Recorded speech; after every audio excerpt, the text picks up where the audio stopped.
प्रभु यीशु मसीह के मधुर और मीठे नाम से आप सभी को जय मसीह की। आज परमेश्वर के वचन में आप सभी का स्वागत है। परमेश्वर पिता आज अपने वचनों के द्वारा आप सभी को बहुत आय से आशीष को दे। पिता परमेश्वर आज अपने वचनों के द्वारा आपसे बोले और बातचीत करें।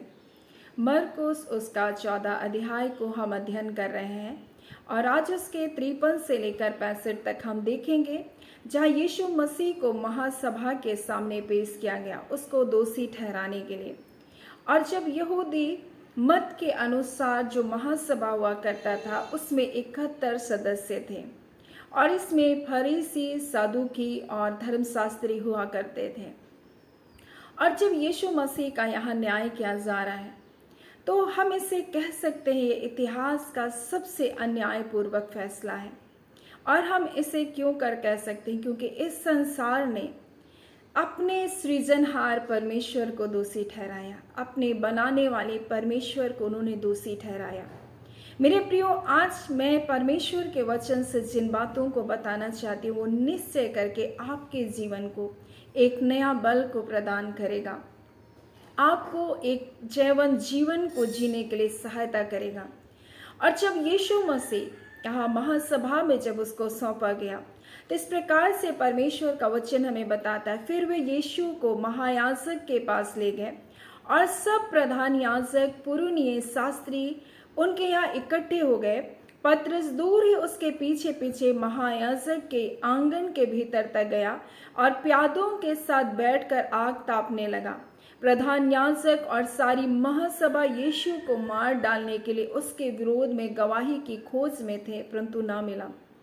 और हमने देखा पिछले समय में यहूदा इस्करियोती भी कभी भी नहीं सोचा था कि यीशु मसीह पर वो कोई दोष ढूंढ सकते हैं, क्योंकि उसने भी अपने जीवन भर यीशु मसीह को कभी भी उसमें कोई खोट, कोई दोष नहीं देख पाया। और इसलिए जब यीशु मसीह को जब दोषी ठहराया गया और जब इस बात को देखा तो वो बाहर जाकर पछताया, लेकिन उसका पछताव ऐसा पछताव नहीं था कि मन फिराओगा, परंतु उसने अपने जीवन को क्या क्या नाश कर दिया। उसने यीशु को जो पकड़वाया, उसने उसकी सजा अपने आप को दी और उसने अपने आप को फांसी लगा कर मारा। उसके अंदर उसको दोष की भावना ने इस प्रकार से उसको जकड़ लिया कि वो खुद को नाश कर डाला। मेरे प्रियो, और यहाँ पर इस प्रकार से परमेश्वर का वचन कहता है कि यीशु के विरोध में गवाही की खोज में थे, परंतु कोई गवाह ना मिला। तब लोग, बहुत सारे लोग उठे और उसके लिए झूठी गवाह को बनाया, झूठी गवाहियों को देने लगे, परंतु परमेश्वर का वचन इस प्रकार से कहता उनकी गवाही एक से ना निकली। वो एक सी गवाही ना देने लगे, सब अलग अलग गवाही दे रहे थे। और जब गवाही एक नहीं होती तो कभी भी न्याय नहीं हो सकता है। फिर उन्होंने इस बात के लिए यीशु मसीह को दोषी ठहराया कि इसने कहा था इस मंदिर को ढा दूंगा और उसको तीसरे दिन बनाकर खड़ा करूंगा। उसने अपने देह के विषय में कहा और उन्होंने कहा इस मंदिर को बनाने के लिए। और जब हम इसको पढ़ेंगे यूहन्ना में, तब इस प्रकार से लिखा हुआ है कि यीशु मसीह पर जब वो दोष दे रहे हैं तो यीशु मसीह को बोल रहे हैं कि इसने कहा था कि इसने मंदिर को ढा दो और मैं फिर उसे तीसरे दिन बना दूंगा, परंतु उसने कहा इसे बनाने के लिए तो 46 वर्ष लग गए, लेकिन ये क्यों कर ऐसा करा। उसने अपनी देह के विषय में इस बात को कहा जो बाद में उनके चेलों को इस बात का ज्ञात हुआ। मेरे प्रियो, और जब इस बात के लिए यीशु मसीह पर वो गवाही दे रहे थे तो इसमें भी उनकी गवाही एक नहीं थी, यानी चाहे झूठे जितने गवाह थे उनकी गवाही एक नहीं हो रही थी। इस विषय में भी यीशु की गवाही एक नहीं हुई। तब वो क्या करते हैं, तब वो जब फरीसी, वो महायाजक हैं, वो जो लोग हैं, वो सब यीशु मसीह के विरोध में खड़े थे। वो जो न्याय करना जिनका काम था वो खुद अन्यायपूर्ण काम में लगे थे। और ऐसा कभी भी नहीं होता कि किसी का न्याय रात में होता है। और ये तो उनके यहूदी परंपरा के अनुसार भी बिल्कुल गलत था कि वो यीशु का न्याय रात को कर रहे हैं। रात में वो गलत कार्य कर, यानी स्वयं भ्रष्ट हैं और बिल्कुल वो जो परंपराओं को मानने वाले, नियम को मानने वाले लोग हैं, खुद अन्यायपूर्वक काम में लग गए हैं। मेरे प्रियो, और उन्होंने यीशु मसीह को जब दोष लगाने के लिए जब कुछ नहीं मिला तो उन्होंने क्या किया, तब महायाजक ने बीच में खड़े होकर, कौन खड़ा हो रहा, महायाजक, जो स्वयं न्याय का काम करने वाला, वो स्वयं खड़ा होकर के यीशु से पूछ रहा है, उसको जबरदस्ती कर रहा है। क्या किसी के साथ जब न्याय किया जाता है उसके साथ जबरदस्ती की जाती? नहीं, लेकिन यह स्वयं उससे पूछ रहा है, क्या तू कुछ उत्तर नहीं देता? ये लोग तेरे विरोध में क्या गवाही देते हैं? परंतु उसने जब मौन साधे रहा, कुछ उत्तर नहीं दिया, तो महायाजक ने उससे फिर पूछा, उस पर दबाव को दिया, क्या तू परम धन्य का पुत्र मसीह नहीं है? और इस प्रकार से उसे की बातों में उसको फंसाना चाह रहा है। कौन? महायाजक। और क्या तो परम धन्य का पुत्र मसीह है? यीशु ने कहा, मैं हूं। और आप याद कीजिए, परमेश्वर ने मूसा से क्या कहा था? परमेश्वर ने क्या कहा था? मैं जो हूं सो हूं, मेरे प्रियो। और उसने इस प्रकार से अपने नाम को बताया। मेरे प्रियो, परमेश्वर को दोषी ठहराया और उसने कहा, ये तो अपने आप को परमेश्वर का पुत्र कहता। और यीशु ने कहा, मैं हूं, और तुम मनुष्य के पुत्र को सर्वशक्तिमान की दाहिनी ओर बैठे और आकाश में बादलों के साथ आते हुए देखोगे। और ये बता रहे कि वो पिता के दाहिनी ओर जाकर विराजमान होगा। वो बता रहे कि मैं फिर से लेने के लिए आऊंगा। और तब उन्होंने अपने वस्त्र को फाड़े और इस प्रकार से कहा, अब हमें गवाहों का क्या प्रयोजन?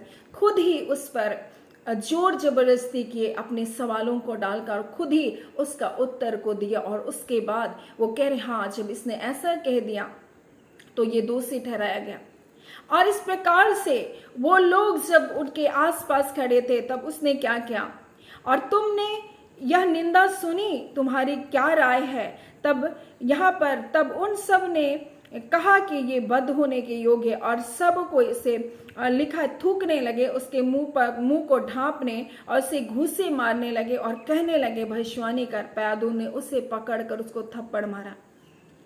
हमारा परमेश्वर जो दयालु परमेश्वर, अनुग्रहकारी परमेश्वर, सो हमारे लिए मनुष्य बनकर यहाँ आया, इस संसार में आया।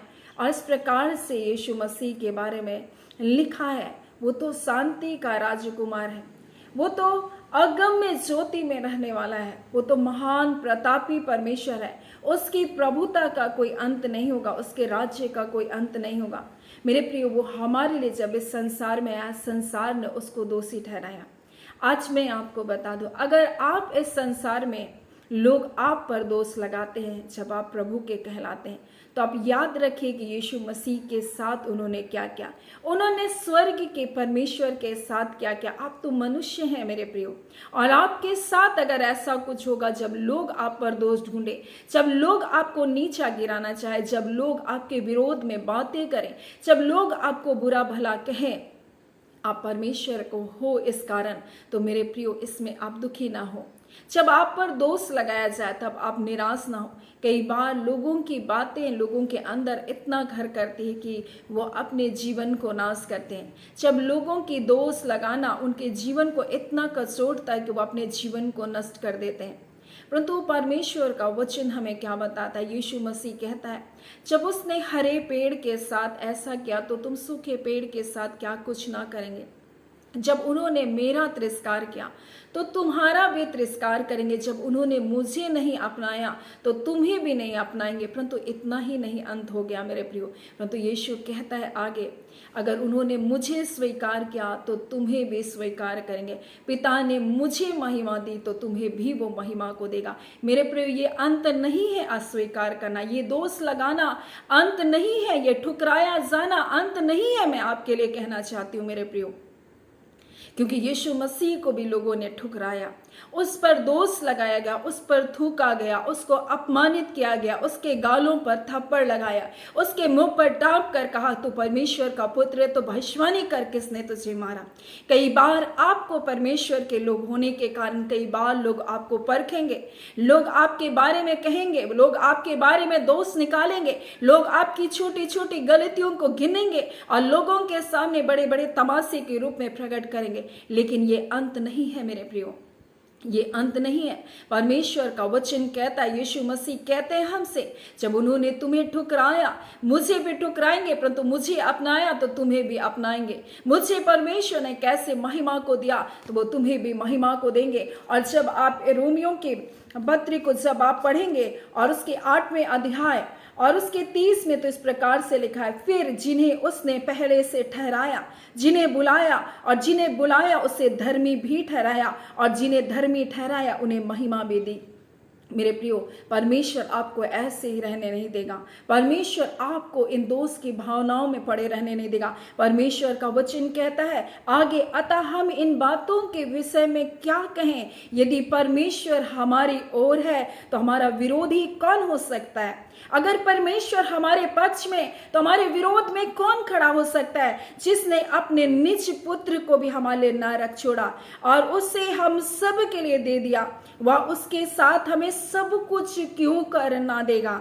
परमेश्वर के चुने हुओं पर कौन दोष लगा सकता है? परमेश्वर का वचन कहता है परमेश्वर के चुने हुओं पर दोष कौन लगाएगा?